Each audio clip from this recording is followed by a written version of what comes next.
Hello. Welcome to Hi, Livewire Live. I am welcome. Elizabeth Fullman. I'm Gwen Fullman. Thank you for being here.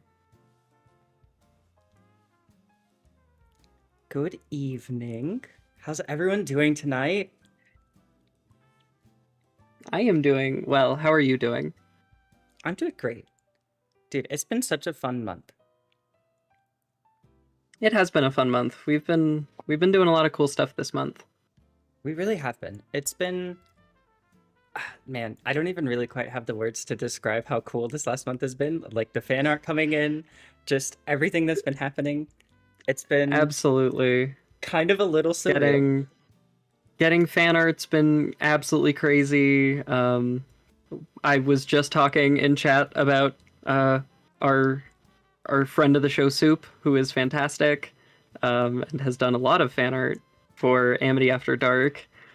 It's been really fun to be making art and showing it to people. So thank you to everyone who's been paying attention. Hello, Peter. Hi, Soup. We're going to be showing off your art here in just a little bit. We're gonna Before be we get to that, I showing think I'm off going to art. use it as kind of like a midpoint in between some questions. Yeah, I've been loving the show, and drawing it is such a as pleasant. Thank you. yeah. I was really humbled to receive that first piece of fan art, and your work is just generally really good. So thank you for enjoying my work and drawing my work.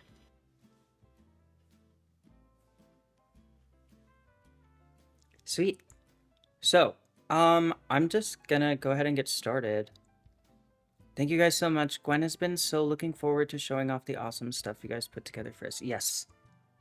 Yes. I'm so excited to get to it. I am using it to hold the audience hostage for a little while, though. At least a Yep, little yep. bit. Keep him here. Lock him in the warehouse. Because part of the reason that this is so cool is that we have a question writer now, like a dedicated question writer for Livewire Yeah. Live, which is awesome. And that is Kat. So thank you, Kat, so much for writing out a whole bunch of questions for us. Yes. It Thank really helped you. us to focus on other things this last month. Thank you so much, Kat. I can't write questions about my own work. And Elizabeth is also a busy person, so we have not had the time to do that. So having someone write questions for us was really cool. So perfect. So without any further ado, I'm gonna kind of get into it. I figured I would start with a couple of questions about Lorelai, then probably ask a couple questions about Amity, and kind of go from there and see where we're at. Yeah, Um, let's do it. so I'm gonna start with Lorelai. The first 5 episodes now are out, which is I think that they're great. I've loved them. Yeah, I've loved the little magic and the real magic and just the world building, and it's been so much fun. I thank love you. like falling asleep to that. That's what I put on Monday night to fall asleep to, That and is I think very much the goal of the show, is to be something cozy that you can kind of curl up with at the end of a long day. it's so perfect for that.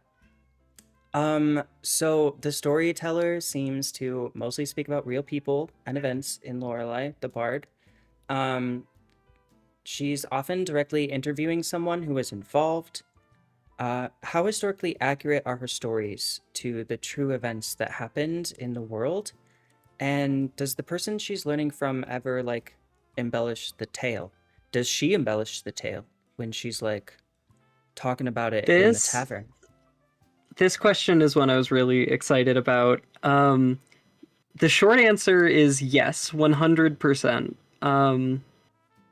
I graduated college with a history degree with a minor in linguistics. So I'm really interested in kind of how history gets muddled and changes over time.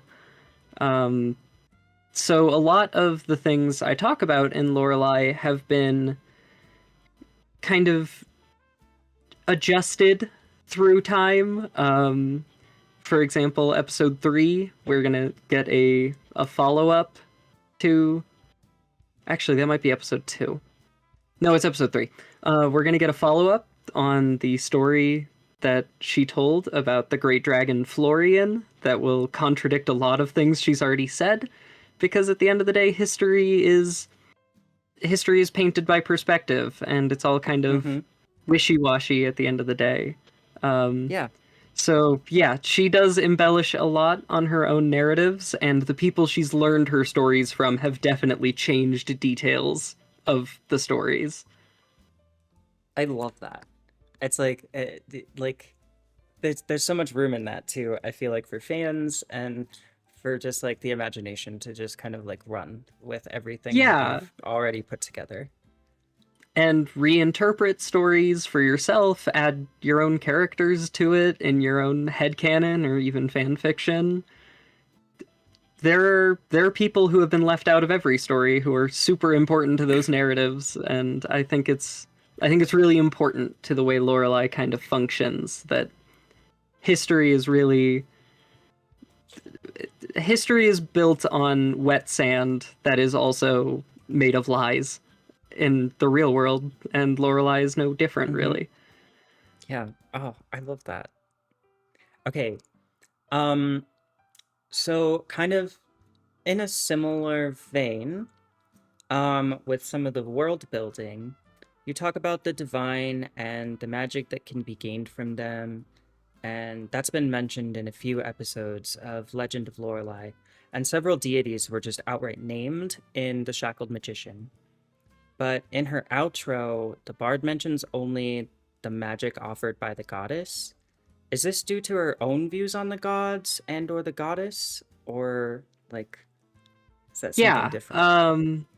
So the bard is a character that I'm not sure I will actually talk all that much about in the show, but as more pieces of Lorelei based media comes out, like the tabletop games and some of the short films and the short stories I've been working on, it'll become a little bit more clear that the Bard is originally from Belgravelt, and Belgravelt as a nation is one of the few like staunchly monotheistic nations. So when she refers to the goddess, she's really kind of pandering to her audience and also vocalizing that she doesn't really believe in other deities, even though she has seen like clerical magic from other nations and junk.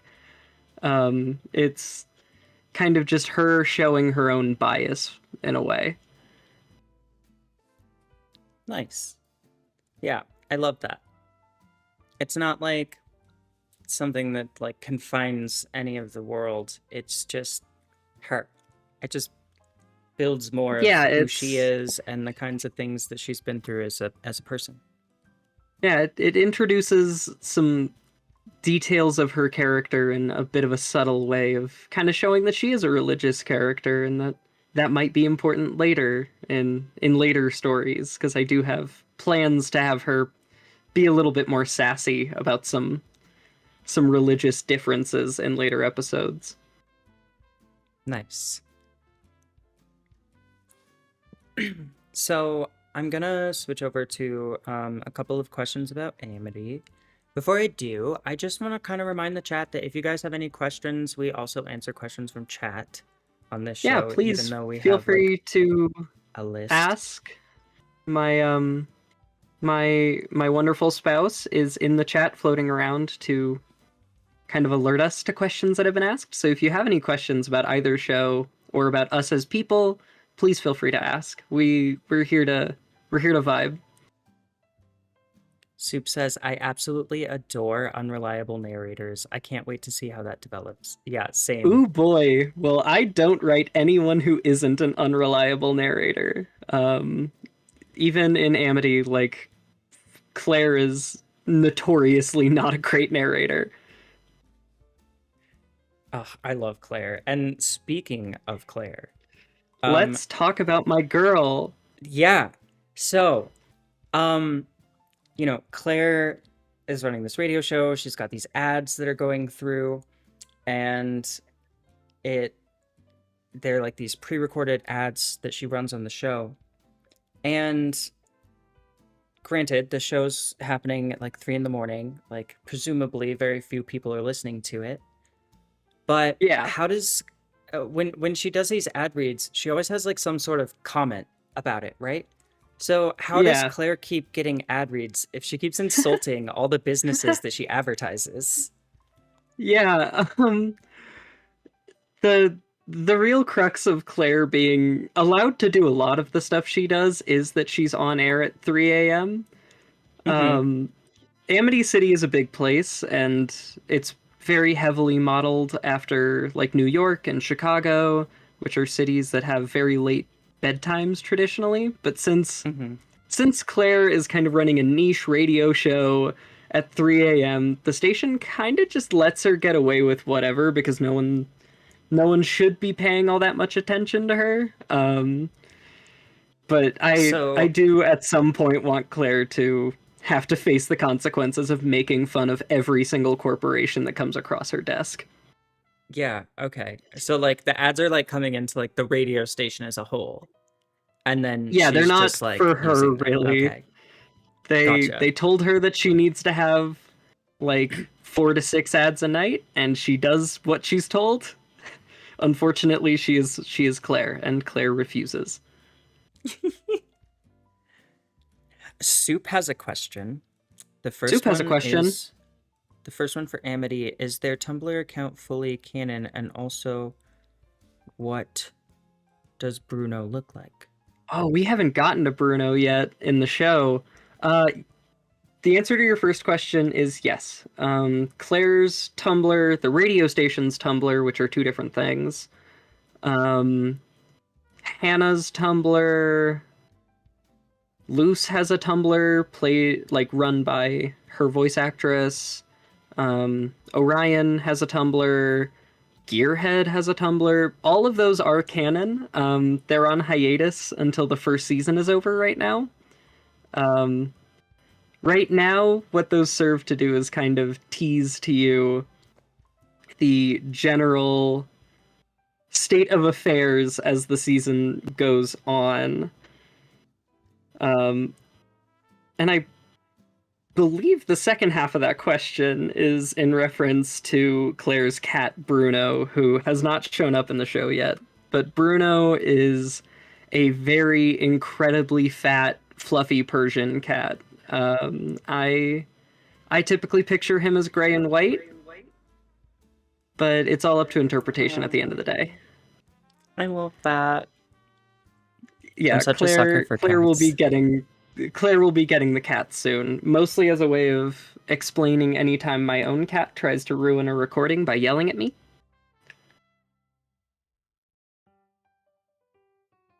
Because, God, it's getting hard to edit all of those out. Ah, I know how you feel. I've been recording all week, getting new episodes of a new thing done, and my cats have New been thing, new thing, new such a thing. pain. New thing. A little announcement about the new thing dropped on the Tumblr today. New thing. Yeah. New Okay, new show announced. We'll talk about that more later. yeah, staying on Amity After Dark. Sorry, before I get too sidetracked. Amity After Dark uses a lot of these analog sounds. So like we were just talking about the ads. There's like these tape Yeah. recorder clicks and like cassette tape chunks and things. Um, do these sounds exist diegetically in Claire's show? Like, So they don't actually exist for Claire. A lot of the cassette, specifically the cassette player sounds, are happening outside of the show, mhm. seemingly from the perspective of the viewer or the audience member, who is It's a a little bit real fourth wall character. breaking. Yeah, it's kind of just a third person to the plot. Hmm. Eventually, those will slowly peter out as we have like full blown musical breaks and stuff like that. But for now, Nice. those really are just kind of an in universe hint that there is someone at 3 a.m. awake listening to all of Claire's shows. Yeah, Mm. exactly. Peter. Very, very Amelia project. Very nice. I love that. So, okay, then Yeah. in a similar vein, then, does Claire Yeah. know about like all of the static and stuff that drowns out sections of her broadcast? Is that like random, or is there common elements that linked all of those moments together? So, as of the next episode, which comes out next Monday, the 17th, Hmm. you'll get a little bit more context on those sounds, the kind of the general state of affairs in Claire's world. At the exact moment in the show we're at right now, she does not know they're happening, but very soon she will figure it out. And they are all caused by the same general thing. Except for in Nice. the first episode when I had Static blur out the phone number, that's because I didn't want to have to buy a new phone number. Gotcha. Because that would have absolutely sucked That would have for my sucked. bank account. Definitely don't put your real phone number on a podcast. Yeah, Just I thought about it. lessons that you should not have to learn the hard way. I thought about it, but it is easy enough to access me at Tumblr, at my Tumblr, so or my Instagram. I don't need people calling me.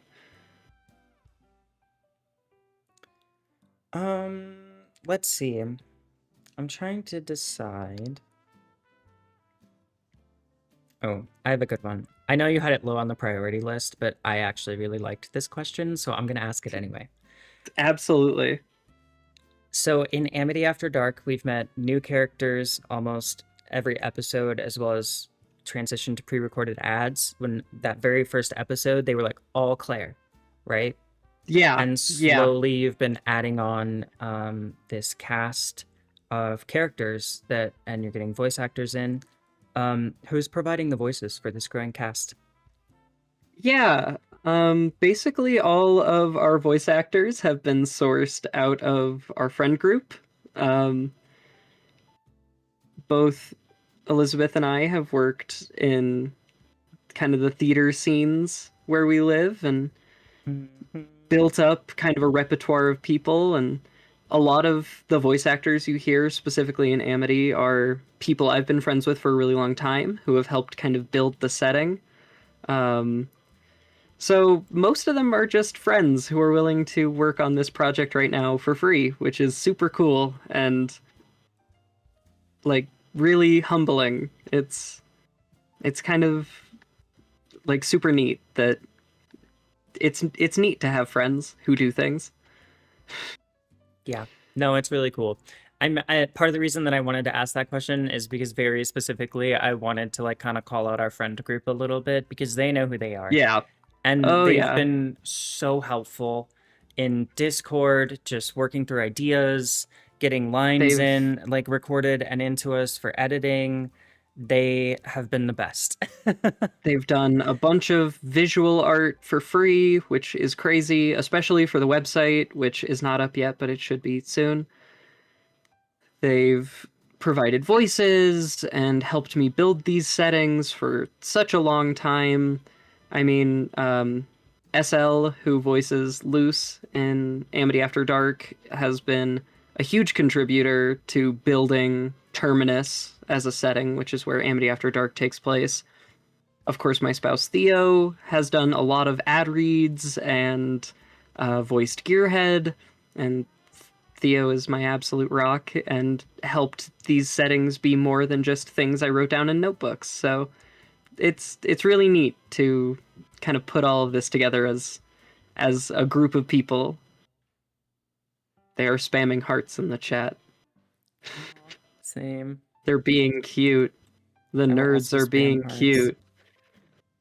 Maybe the real art was the friends we made along the way. It totally was. No, it really was. Because we've all had so much fun doing this. Oh yeah, I every part of this process has just been made so much nicer and so much more fun and cozy because homies show up and do cool stuff. They really do. We Um, love the homies.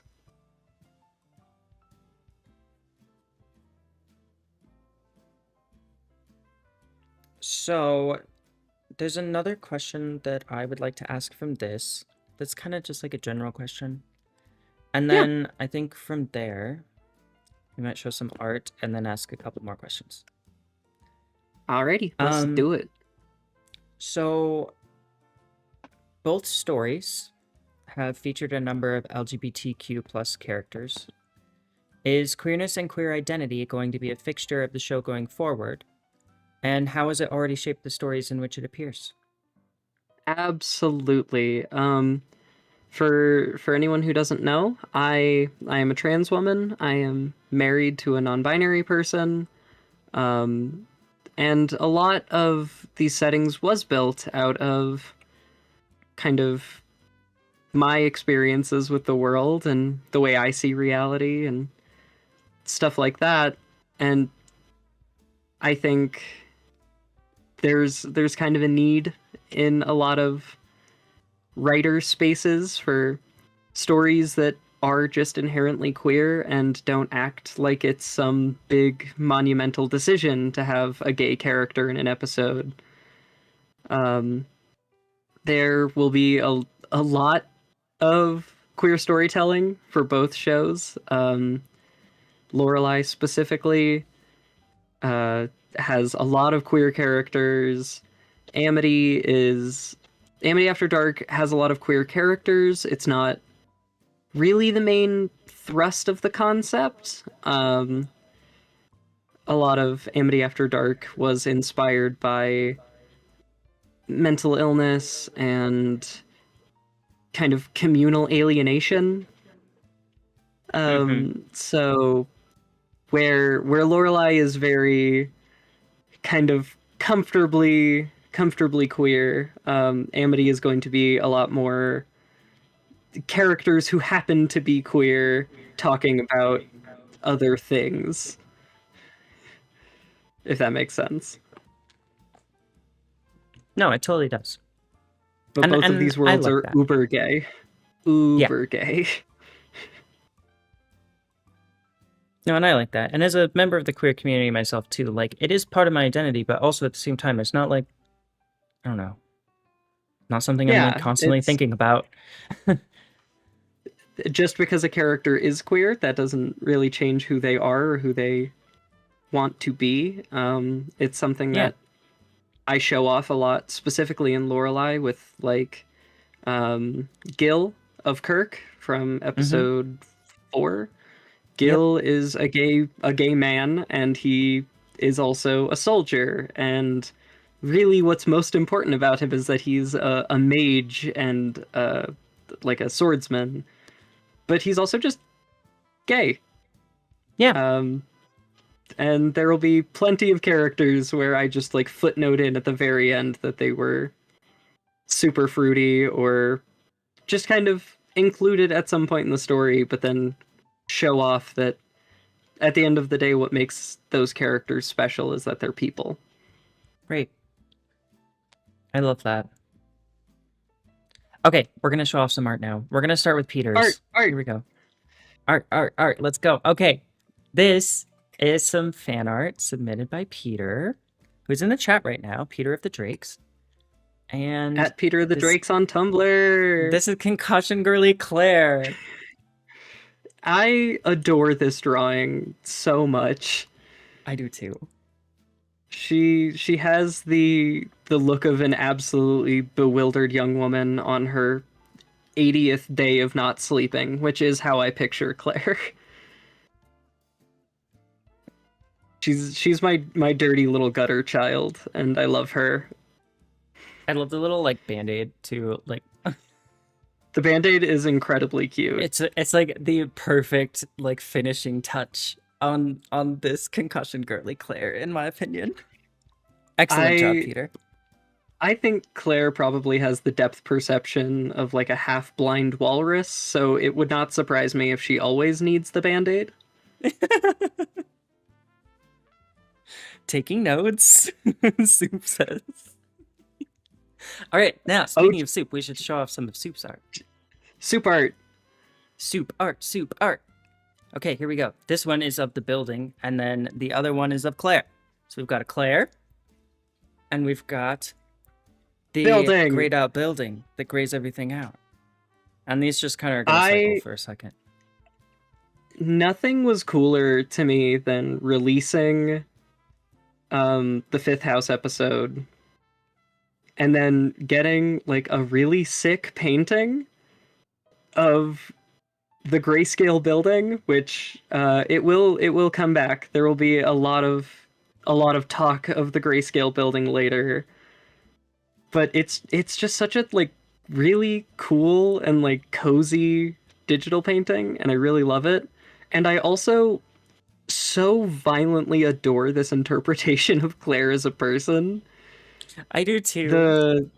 The kind of bewildered expression, the pins on the jacket are super on brand.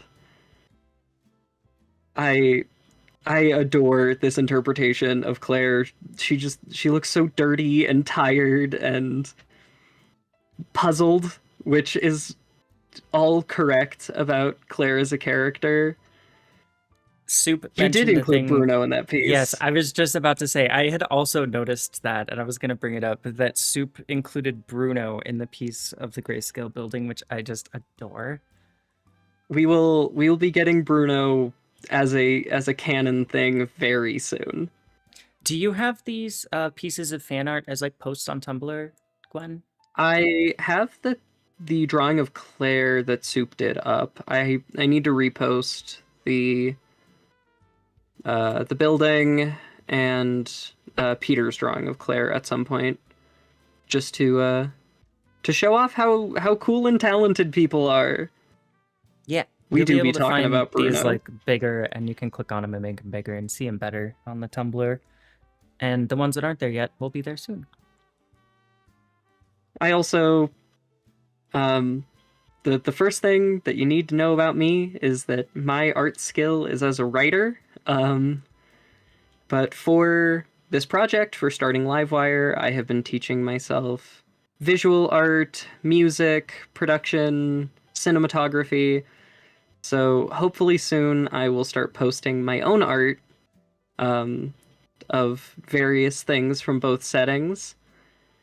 Um, the the main thing stopping me right now is just the slow grind to getting good at draw stuff. Theo says we do be talking about Bruno. We do be talking about Bruno in here. Yes, Soup. Post more doodles. I want to see them. More doodle.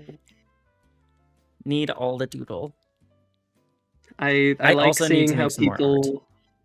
Yeah, yeah. You and I both need to get on that drawing grind set. Like, oh man, it's almost like we've just been writing scripts every single day for the last like 2 months. Writing hundreds and hundreds of scripts and Oh. working on other miscellaneous projects that I may speak on later. So I guess that can lead us into a good generalized question. Is there anything new coming to Livewire that listeners should be on the lookout for? Yes, There's a lot. we've There's a got ton. there's a ton of stuff. First of all, we are working on a website that will make it a little bit easier to get into contact with some of us, figure out kind of what we're up to, generally make it easier to find our work in kind of one concise place. We've been working on the website pretty tirelessly. At Peter of the Drakes, who is in chat, did all of our portraits for the website, Yes. which was Which the we coolest love. thing. Except Thank for you so SL's much, portrait. Peter. SL drew their own portrait, and it came out adorable. Because SL has actual talent with drawing things that I don't have. I originally was going to paint all the portraits, and I decided to not do that for my sanity. We've got, oh boy, I'm currently in the process of filming a ton of cinematic B-roll footage for both shows to use for marketing and to replace the kind of static backgrounds on all of the YouTube versions of each episode. I've done a lot Love of it. cooking medieval food and drawing a map with a dip pen. So that'll be coming out soon. The Yay. on the more broad content side of things, we're hoping by January to be able to start running actual play tests of the tabletop role playing games for AMD After Dark and Legends of Lorelei. Yes! I am I so am excited for that. I am building both games by hand. I have been working pretty tirelessly on getting those games ready to test and show off to you all so that you guys can kind of see the game design process, but also get to know these settings more intimately. The main goal of Livewire is to be immersive, and to do that, I want to show you guys every side of my work. So I've been working on games a lot lately. The other thing we've got coming up should be coming out in December. We've got a new show on the horizon. Actually, it'll be out on at the end of November for Patreon members. I forgot the End of exact date. November for Patreon members. I think it's We've like the got a new 26th. show on the horizon, gang. Literally 2 weeks from today, guys. 2 weeks from today. One could say a new show on the event horizon. What? Because it's a cool sci-fi. It's in space. To stop talking about it in such a kind of goofy, vague way, Elizabeth will be putting up her own show. Yes. We'll talk more about it in like super good detail the closer we get. But Liz, pop off. Tell the people about your wonderful thing. Bro, okay, so you may not know this about me, but this cute little bee model that I have is actually because I used to be like a live streamer on Twitch. I played video games and stuff, and I don't do that anymore. I still play video games, but I mostly do it in my Discord. So I had this whole like story for this character that I had written down, all of this backstory, all this world building, and I was going to tell it on my stream on Twitch, and then I stopped doing it, and so I never told that story. And as we started doing Livewire, I was like, wait a minute. I'm sitting on like buckets and buckets of content that I've already made and have so many assets for. So I took all of those things and I put them all together and I compiled at least quite a lot, actually.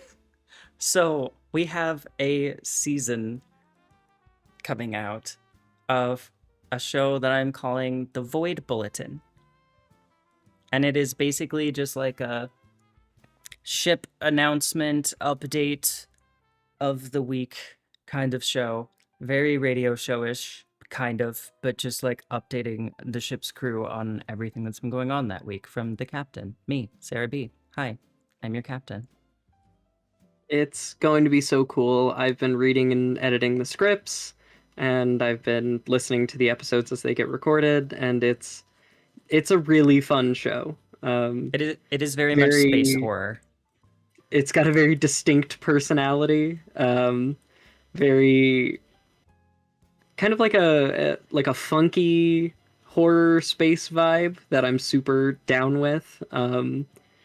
And your work on it has just been really wonderful to see, and I think people are really gonna like it.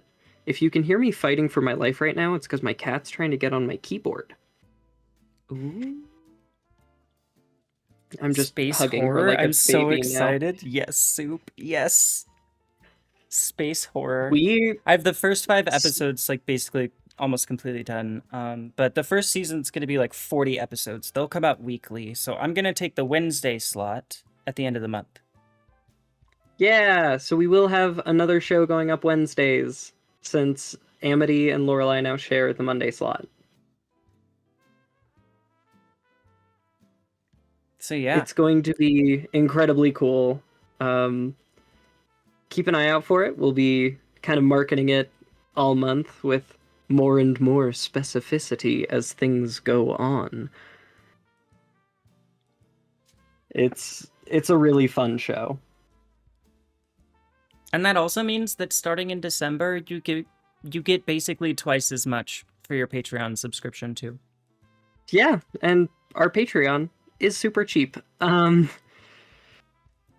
Like $2 is the minimum amount we are requesting to get episodes a week early. So if you want episodes a week early, Patreon would be a cool way to reach out and offer up some support.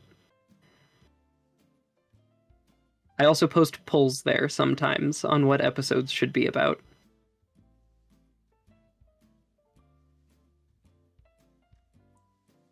And then obviously we also have like all of the socials. Soup, Soup, my friend, you you have found such a rapid way to worm your way into our hearts. Right? You We are supporting literally us already. we on our worst days we are doing this for you. You are our number one fan.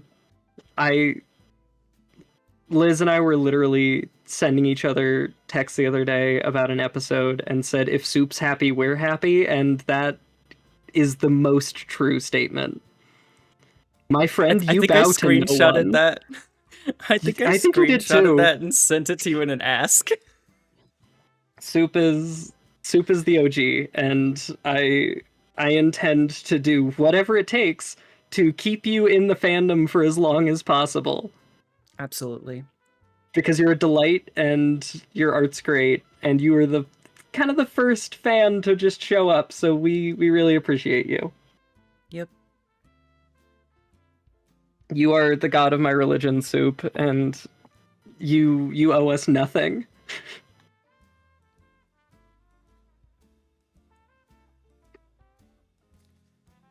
Do you want some more questions? Yeah, let's get a few more of those out so that I can stop harassing Soup. God's strongest soldier, Soup. Okay. Here's some. Like we were just talking about doing all this script writing and all this back end stuff. From idea to Yeah, airing, how long does it take to make one episode? What does that process look like? And I know that we're gonna actually have different answers for this question. that is true. We will have super different answers. So Lorelai episodes don't take me very long.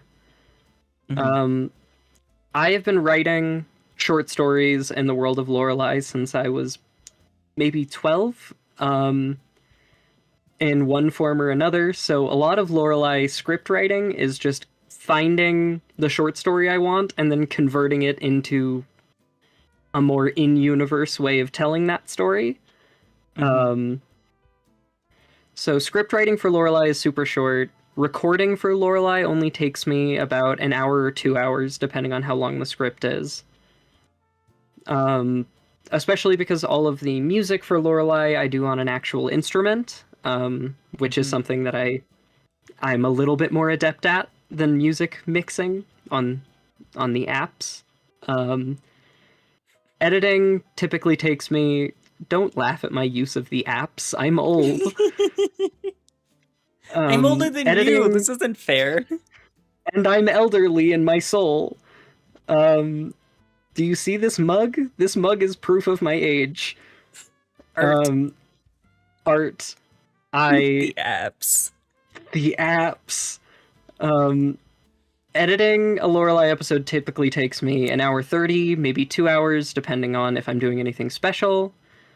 So Lorelai episodes are really kind of rapid fire for me to get off the ground. Amity episodes take me a lot longer to write. There is a lot of kind of finding Claire in my soul to find out what I think she would say on a topic. Then I have to write all of the ads. Then I have to mix all of the music samples that are used for the musical breaks and the background music for all of the advertising. Um, Recording Amity typically takes me like 2 hours, just because of how much more goes into I swear, Theo, we are not making a shirt that says the apps. I might Um, make a Void Bulletin episode that's about apps. the apps. I Oh, actually had an episode somewhat of that alley like already in my head, so this is just like I'm adding fuel to the fire for me. I am being flame broiled. I am being cooked. Um, We'll make the apps t-shirt happen. oh god. To recording Amity typically takes me about 2 hours. Editing probably about 3 to 4 hours, just with how much music I have to put together and kind of syncing up all of the sounds, like getting the cassette player click to interrupt the music and not just happen. Takes me a while sometimes. And then if there's dialogue or any other characters' voices, I have to get all of that organized. So I'd say Amity takes me a lot longer. Yeah, and that makes sense. Your turn. Say something My stupid so they'll turn. stop flame Say grilling me something over the stupid apps. over the apps. So my process is a little different. You had kind of already started it on your process, and so I got to learn some lessons, I think, by the time that I decided that I would be telling my story in this medium. So when I started actually sitting down to translate all of it into podcast episodes, I basically sat down and was like, can I come up with 40 episodes and like a whole big long season that goes all the way through next summer, like weekly? And when I sat down and mapped it all out, I was like, yeah, actually, I do. So I decided that was what I was going to do. And in my day job, I work in a tax office. So right now, we're learning a bunch of like new updates to tax stuff for this next year. And starting in like February, I'm like super busy. I would not have time to write and record and edit and all this stuff. So I have to work like fully ahead. So I'm, Yeah, you already definitely a turn good and chunk of burn the a way lot through. quicker. Yeah, I do. I've already written, I don't know, I've written 5 scripts that are all in the process of recording or in post-production or are completely done, basically. And then I have the next 5 behind that, basically ready to write. It shouldn't take me too long. But it takes me probably about the same, probably about 2 hours to write a Void Bulletin episode. It kind of depends, though. Like, some of the episodes that I came up with for this season were things that I had a lot of like source material for already from years ago, and some of it was stuff that I was kind of like making up to connect a few other things. So there are spots where it slows down a little bit, and it takes me closer to 3 or 4 hours to write an episode, but it's not too bad. Um, there's a lot more dialogue in my episodes. So I have a That is feeling that true. the actual like process of recording is going to be way more messy than yours because and Yeah, I have some dialogue big can blocks be of monologue, but dialogue can be very hard. It's one of the yeah. reasons I kind of waited a little bit before having a full-blown conversation instead of Luce just popping in to tell Claire that she smells bad and no one wants to talk to her. And that makes total sense. Right now I have 7 um or 6. I have 6 characters that will be voice acted. And so we'll have like a full cast. We're going to cast it and we'll kind of slowly introduce them. We're not going to like overwhelm with the whole huge cast of characters right at the beginning. I kind of ease people into it and into the ideas that it represents there. And so, it's kind of a slow burn at the beginning, but I compensate for it in other ways. And the plan is to basically finish up all of my script writing by the end of November, which I'm definitely on track to do. Oh And yeah, you are burning through that episode list. yeah, and all of the recording I should have done sometime in January. And then episodes right now, the way that the schedule looks, it looks like we'll be releasing almost every Wednesday, although we do take a couple of weeks off here and there. Um, but mostly every Wednesday from basically the end of this month until the end of next September. So it's a lot of content. It's gonna go for a while. And then I have a lot of notes already for how to structure season 2 right behind it, and a couple of ideas probably for a season 3. I don't know if it'll go beyond a season 3, but I definitely have probably those 3. It's going to be very fun. I'm really excited.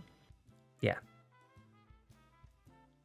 And then next year, like I'm gonna write season 2 like over the summer. Like after tax season's over, I'm gonna take like a month off in May, and then I'm going to write all of season 2 in like January and July, or in June and July, January and July, June and July, and then um probably record in August and September, and then we'll start release for season 2 kind of like same time frame next year, end of November, beginning of December.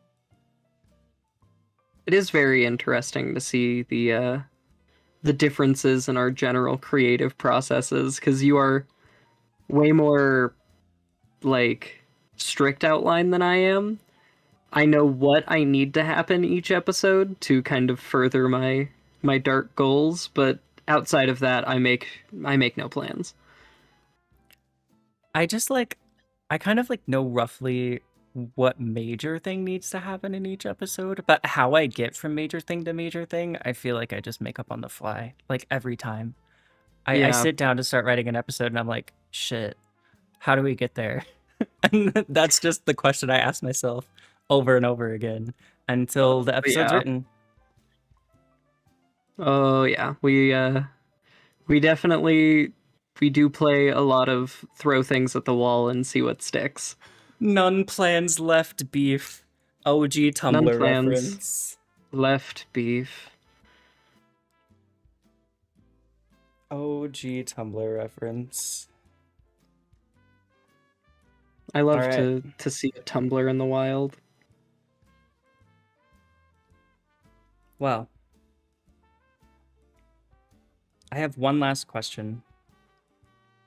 I Yeah, kind of already answered this in part of my other answers to other questions, but you haven't really answered this question yet on either of our lives. So I'll ask this one, and it'll be kind of like a wrap up question. Were both of these stories initially envisioned as podcasts? And if not, what drew you to audio drama as the format? Or, well, and even if it was, what drew you to that? totally. Legends of Lorelei was originally kind of envisioned as a YouTube series. And it was originally supposed to be a lot more like high fidelity, if that makes sense. Yeah. I had a lot of plans for it that were really big. I wanted to have some varietal of like animation or footage for everything, and I kind of scaled it back. Um, Lorelei is one of those series that I think serves as a really good introduction to the world space and the characters therein, but its sibling series are going to be a lot more kind of a lot more in the original vein of what it was supposed to be. Um, Amity After Dark was built out of the skeleton of a sister project that was always going to be an audio drama, called Otherworld FM, which was basically each episode was a radio show in a different world. One would be like superhero themed, one would be horror, one would be kind of like spy thriller. And as the world for Amity After Dark, Terminus, kind of grew and became its own thing, it it very rapidly developed to be a world that already kind of has all of that. Um, Nice. so Amity After Dark was always going to be some varietal of audio drama, That's awesome. and its its sibling series and short stories and games and stuff will explore the other parts of the setting that Claire doesn't find interesting, like the war and the fact that Amity City kind of has its own version of Batman running around. There's Yes. there's a there's a lot going on in Terminus that Claire does not find worthy of talking about. So we'll get to those in other projects. But Amity was always kind of a just a spookier audio drama. I love that. What drew you to podcasts? Really, like, you just like them, I or Audio editing is something I used to do a lot of in theater, so it was a skill I kind of already had developed. you were one of those sound Um, techies? I was a sound techie for a really long time. Um, the other thing that really just kind of brought me to podcasting as a medium is for a while there, I was working a bunch of jobs and I didn't really have the time to read, so I listened through all of the Magnus archives and Archive 81 and the White Vault and just like these really incredible shows that manage to paint such vivid pictures with nothing more than words and minimal sound design. I I figured it would be a good place to start. It's it's a place people tend to find themselves Yeah, when they don't have the time to read or watch movies. yeah, it's a great format. I listen to a lot of podcasts, and especially like when I'm like on the go, when I'm doing stuff, when I'm going somewhere, or when I'm on the train or something, is when I listen to them the most, and they're just kind of perfect for that. Yeah, it's a good way to get access to immersion and a world that is so much more interesting than the one you're in right now when you can just kind of be in it wherever you are in whatever space you're in. I think the Magnus Archives really taught me a lot about how to immerse a reader, and for being a show that really is just like a few people talking into a microphone, they managed to make like a fantastic drama that's deep and beautiful. So yeah, I think Amity has found a good spot. Also, yes, Soup, buy War Bonds. Just wait until that episode comes out. That's gonna be a doozy. All right, well, what a fun episode of Livewire Live. Good Yeah, this job, was dude. good. Yeah. Gwen, I Now am we get so proud to of you. You've done thank such good you. work, and you're putting out such good stuff, and I love these stories.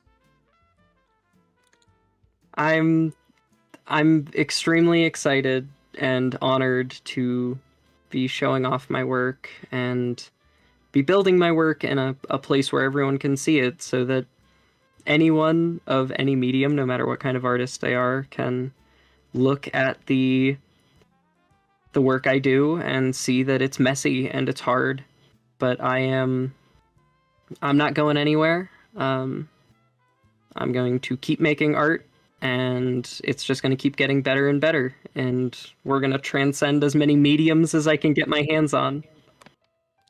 Hell yeah. Excellent. Well, audience, our next Livewire Live is going to be on the 26th, 2 weeks from now. That's also when the Void Bulletin's going to hit the Patreon, and then it'll launch on Spotify and YouTube a week later. Patreon. Whoop, whoop. $2 a month. You get all episodes a week early. And access to our Discord server. Yeah, and access to the Discord server. That's right, yes. Which is which fun. right now we have is fun in there. mostly just people who work here. It's mostly Livewire people, yeah. It will grow. It will. It also means that you can harass us personally and show us your art, and we can talk shop, because I am always excited to see other people's artwork. And follow us on the socials. Yeah, follow us on Instagram and Tumblr. I don't do Instagram. We are working on a TikTok account to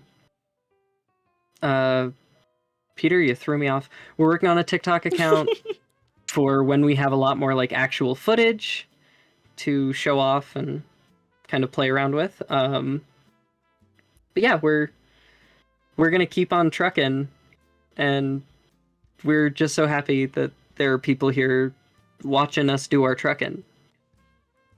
So grateful. My keyboard is so loud. All right. We will talk to you guys in a couple weeks.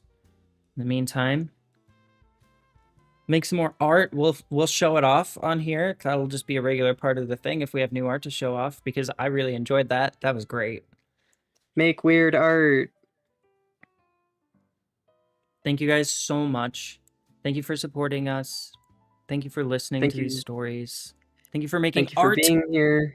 Thank you for making art. Thank you for giving us the time of day and the chance to maybe inspire you or just like give you something cozy to hold on to during turbulent, scary times. Thank you so much.